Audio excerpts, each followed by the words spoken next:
parte. Vamos a comenzar con la clase del día de hoy. A ver, señorita Morales, ¿qué vimos la clase anterior? Sobre el flujo genético, ¿Solamente flujo genético vimos? los Ah, tipos de especiación. ya. Bueno, ya terminamos de ese tema, ¿no es cierto? Flujo genético, cambios del tamaño de las poblaciones.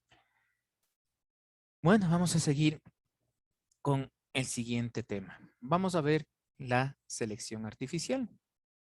¿Alguien me puede decir qué les da la idea esta palabrita selección artificial? ¿Qué podemos nosotros elegir qué características tiene un C? O sea, que modificamos su ADN para que salgan con ciertas características. Ya, muy bien, ¿no es cierto? El tema anterior hablaba sobre la selección natural, ¿no es cierto? Son las características que hablemos que los propios individuos, los propios organismos modificaban, ¿no? ¿Para qué? Para poder adaptarse y para poder sobrevivir, ¿sí? En este caso, la selección artificial, en cambio, como dijo el señor Sánchez, ¿sí? Básicamente, nosotros, ¿sí? Los seres humanos, las modificamos, ¿sí? Para crear condiciones de alimentación o de protección, ¿sí? De ciertos individuos para nuestro provecho, ¿sí? A ver, señor Mata, ¿sí tiene libro? Claro. A ver, ayúdeme con la lectura de la página 48. Licen, disculpe, ¿puede repetir la página, por favor? Página 48. Selección artificial, domesticación del maíz y del perro. Influencia de la reproducción no aleatoria. Otro factor que juega un papel importante para favorecer la evolución y la especiación es que los individuos eligen a las parejas con las que tendrán hijos, con base en los rasgos que los hacen más atractivos. Esa atracción se basa en la valoración de su potencial éxito en la lucha por la supervivencia. Se escoge por instinto al individuo más fuerte o hábil al momento de conseguir alimento, a aquel más diestro en su capacidad de huir de los depredadores o simplemente a aquella pareja que de alguna manera demuestra que los genes que posee son los más adecuados para asegurar la perpetuación de la especie. De esta manera, cada nueva generación va adquiriendo las características que le hacen adaptarse mejor al medio en el que vive, pero, por otro lado, pueden, también pueden heredarse enfermedades no letales o aquellos rasgos que permanecen silenciosos, hasta cuando las condiciones cambian y permiten un giro en el camino de la evolución. Ya muy amable, La gracias. inter- Hasta ahí. Hasta ahí nomás, gracias. Bueno, vean, ¿no es cierto? La influencia sobre la reproducción. Vean, en los individuos inferiores, hablemos así, ¿no? Pero cada vez nos indican que son superiores a nosotros, ¿no? Vean, para elegir su pareja, ¿qué hacen? Simplemente eligen al mejor dotado, al más fuerte. Vean, ¿para qué? Para que sus descendientes, ¿no es cierto?, sean mejores. Esa es la idea, ¿sí? En característica, fuerza, en fin, en belleza, ¿no? ¿Por qué les digo que nos dan ellos pruebas que son más inteligentes que nosotros, ¿no? Muchos de nosotros a veces elegimos personas y después nos estamos dando cuenta de lo que elegimos, ¿no? De los problemas que nos traen. Solo les dejo ahí como pregunta suelta. Bien, entonces ellos tratan, ¿no es cierto?, de elegir al más fuerte. ¿Para qué? Para mantener su especie. Simplemente es eso, ¿no? Porque la reproducción, si vamos al concepto tácito de reproducción, es mantener la especie. Bien, entonces, ¿qué quiere decir esto? Con esto favorece la evolución y favorece también a la especiación, ¿no? A las características que presentan ciertos individuos. Vean, y vamos a ver, a leer conceptos, ¿no es cierto?, de selección artificial que debemos comenzar en el libro, pero aquí no está. Bien, la selección artificial también se llama cría selectiva. Es el método mediante el cual el ser humano interviene en la reproducción de animales y plantas para desarrollar rasgos elegidos por razones de productividad, resistencia, dosicidad y estética, entre otras. ¿Sí? Entonces vean, la selección artificial, nosotros somos los que manipulamos mediante la genética, ¿no es cierto?, para dar diferentes especies. Otro concepto, la selección artificial es una técnica de control reproductivo mediante el cual el hombre altera los genes, fenotipo, de los organismos domésticos, animales o plantas. No sé si les dije a ustedes, cuando hablamos de genética tenemos dos términos. Genotipo, la palabra nos está indicando, genes, ¿no es cierto? ADN. Fenotipo es lo que nosotros podemos observar, ¿sí? A simple vista. Color, talla, ¿sí? Forma. Eso es el fenotipo, ¿no? De las distintas especies. Y dentro de esta selección artificial tenemos dos casos que ya vamos a ver. La domesticación del maíz y la domesticación del perro, ¿sí? Son ejemplos tácitos, ¿no es cierto?, de esta selección artificial. Otro concepto, proceso de decidir cuáles de los animales de una generación podrán ser progenitores de la siguiente y cuántos descendientes se permitirá que tenga alguna característica específica. ¿Sí? Vean, pero todo, ¿no es cierto?, es la manipulación que realiza el hombre para dar especies nuevas con características diferentes que nos ayuden también a nosotros. Señor Sánchez, ayúdeme con la lectura, por favor, donde dice la intervención humana, un nuevo paisaje, de lo que sigue de la 48.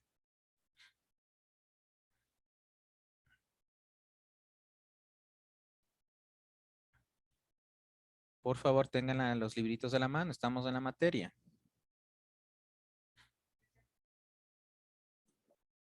Y ya listo. La intervención nueva, humana en un nuevo paisaje. Un factor decisivo que ha contribuido a incrementar la biodiversidad del planeta es la intervención del ser humano en la naturaleza. Este desde el principio de la humanidad ha impactado de una forma u otra sobre las especies con las que se ha relacionado. A continuación analizaremos ejemplos de la creación de nuevas especies a partir de la domesticación y de la selección artificial de caracteres. Aunque todavía hay controversia sobre el lugar de origen del perro, se duda entre Asia o Europa.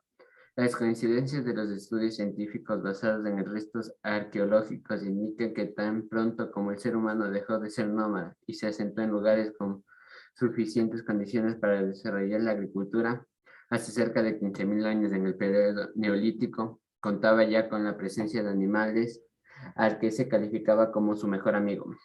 Se piensa que los restos de comida que se empezaron a acumular en las cercanías de las poblaciones humanas antecedentes con frecuencias a manadas de lobos, poco a poco aquellos individuos menos tímidos fueron estableciendo una relación más cercana con los seres que les ofrecieron alimento fácil y abrigo. Y con el tiempo se logró su domesticación. Con ella empezó la reproducción selectiva. Con aquellos lobos son las características de mayor mansedumbre y los cambios físicos fueron agregándose desde entonces. Ensayos genéticos con zorros planteados del Ártico, vulpes, liderados por el ruso Dmitry Belyayev, 1971-1985, a mediados del siglo XX. Demostraron que al seleccionar y reproducir los individuos más dóciles, se lograba en pocas generaciones su domesticación. Otros hallazgos sorprendentes fueron que, junto con los genes de la docilidad, se heredaban aquellos que proporcionaban coloración blanca y negra, colas rizadas u orejas caídas, cambios morfológicos, y que los zorros domesticados exhibían una proporción diferente de neurotransmisiones, cambios neuroquímicos, frente a la población silvestre. Estos experimentos sustentan la idea de que la transformación de lobo a perro puede haber sido más rápida de lo que se presumía y que rasgos tanto físicos como de comportamiento, ladrar o mover la cola, fueron un valor agregado a la selección de los genes de la docilidad. Ya, muy amable, gracias. Vean, entonces tenemos esta selección artificial, ¿no es cierto? Pero vean, la selección artificial puede ser consciente o puede ser inconsciente. ¿Qué significa consciente, no es cierto? Que muchas de estas características fueron hechas por el hombre. En cambio, otro tipo de características se dieron por añadidura, como dice aquí en el término, ¿no? Dice, puede ser que ladrar o mover la cola fue un ingrediente, ¿no es cierto? Que no estaba previsto, pero en el rato de manipular los genes se dieron estos. También puede ser positiva o puede ser negativa, ¿no? ¿sí? Puede traer cosas buenas como también puede traer cosas malas este tipo de selección. ¿Cuáles son las causas para la selección artificial? Vean, simplemente es, o básicamente, ¿no? Los seres humanos, bajo sus condiciones, querían crear nuevas especies, ¿no? Una. La otra, también cuando hablamos de las plantas, que les sirva, ¿para qué? Para poder alimentarse, ¿sí? Por eso dice aquí, el proceso de selección artificial consiste en elegir poblaciones, los mejores individuos portadores de las características que quieren seleccionar para obtener descendencia y volver a repetir el proceso. Podría ser lo mismo con el tamaño de las flores de una planta o con el tamaño de alguna estructura o de algún animal doméstico. Ven, aquí tenemos dos casos, ¿no? La selección de los perros, ¿no es cierto? O la domesticación de los perros. Y también la domesticación del maíz, ¿sí? Pero me decís, ¿por qué domesticación del maíz? Simplemente los primeros estadios del maíz o en los primeros años, esto era como una gramínea, ¿sí? No es como el maíz que le conocemos actualmente, ¿sí? Simplemente es como una... ¿Se han visto las plantitas de trigo? ¿Se han visto ustedes cómo era la planta de trigo o la de cebada? ¿No? ¿O sí? Bueno, entonces así se presentaba el maíz, ¿no? Ven, entonces se dice que, vean, si hablamos de los perros, ¿no? Que el descendiente, o mejor dicho, su ancestro eran los lobos, ¿sí? Y que de ahí, por ciertas características que presentaban esas, una de esas características, la docilidad, ¿no es cierto? Que eran, algunos lobos eran dóciles, ¿no? Y que se acercaron a los humanos por el problema de la alimentación. Vean, entonces algunos de estos crearon ya un vínculo con los humanos y de ahí comenzaron, ¿no es cierto?, a procrearse las distintas razas. Vean, como dice aquí, se realizaron cruces y en un periodo se comenzaron a formar las distintas razas. Vean, ¿sí?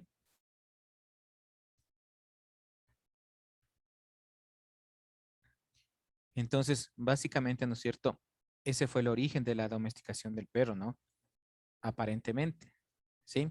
No hay unas teorías exactas sobre este principio, ¿no? Que los perros descienden de los lobos, pero es lo más acertado que se tiene ahora. Lo que les hablaba del maíz, ¿sí?